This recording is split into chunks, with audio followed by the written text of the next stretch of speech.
వేదికపైకి రావాల్సిందిగా కోరుతున్నాను.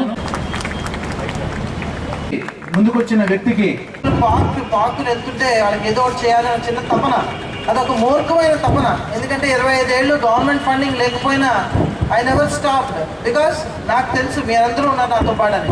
ఇండస్ట్రీస్ ఉన్నాయి, డాక్టర్స్ ఉన్నారు, పొలిటీషియన్స్ ఉన్నారు. Okay, governments didn't support, that is the fact.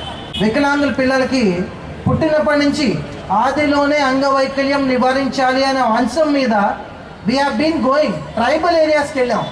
Tribal ఏరియాస్కి వెళ్ళి మేము వికలాంగులు తగ్గిస్తాం, సర్జికల్ కరెక్షన్స్ చేస్తామంటే అక్కడ గవర్నమెంట్ డిపార్ట్మెంట్స్ మాకు వసతి కల్పించలేదు, అక్కడ ఉన్న పిల్లలకి భోజనం పెట్టలేదు. అలాంటి డిపార్ట్మెంట్స్ మనవి. ఎవరి దగ్గర వెళ్ళి కొంచెం మనకి ఎయిడ్ కావాలంటే చిన్న చూపు, ఒక బదులు లేదు. ఒక అప్లికేషన్ పెట్టుకుంటే Ministry of Social Justice and Empowerment ఢిల్లీలో శాస్త్రి భవన్లో అసలు రెస్పాన్స్ లేదు.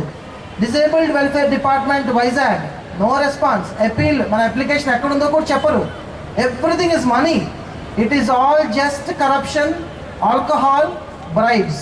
ఇలాంటి వాటిల్లో కూడా మేము అలా ఎదుర్కొని, ఇది కొంత బాధగా ఉంది ఇలా చెప్పడం, కానీ చెప్పాలి. ఎందుకంటే ఇండియా ఒక్కటే ఇలా తయారైందండి. బయట కంట్రీస్ మనం నిజంగా అక్కడ చేసుంటే 25 ఏళ్ళు సేవ వస్తాయి. ఈ సేవ ఎన్నో భవనాలు, ఎంతోమంది కోట్లాది వికలాంగులకి సేవ చేసి ఉండేవాడేమో. But still I'm proud of myself and I'm very grateful to all the people behind me.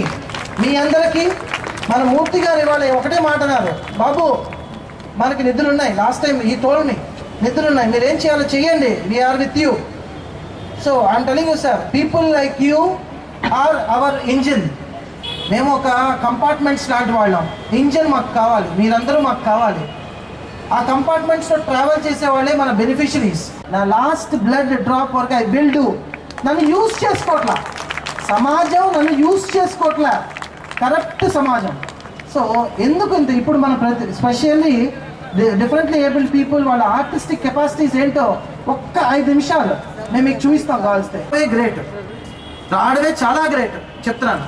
So విజయవంతంగా 25 సంవత్సరాలు పూర్తి చేయడమే సుబ్బారావు గారికి, రామకృష్ణకి, కిరణ్ గారికి, ముగ్గురికి కూడా ఇది విజయం అని చెప్పి నేను మనవి చేస్తున్నాను. డాక్టర్ గారు చెప్పినట్టు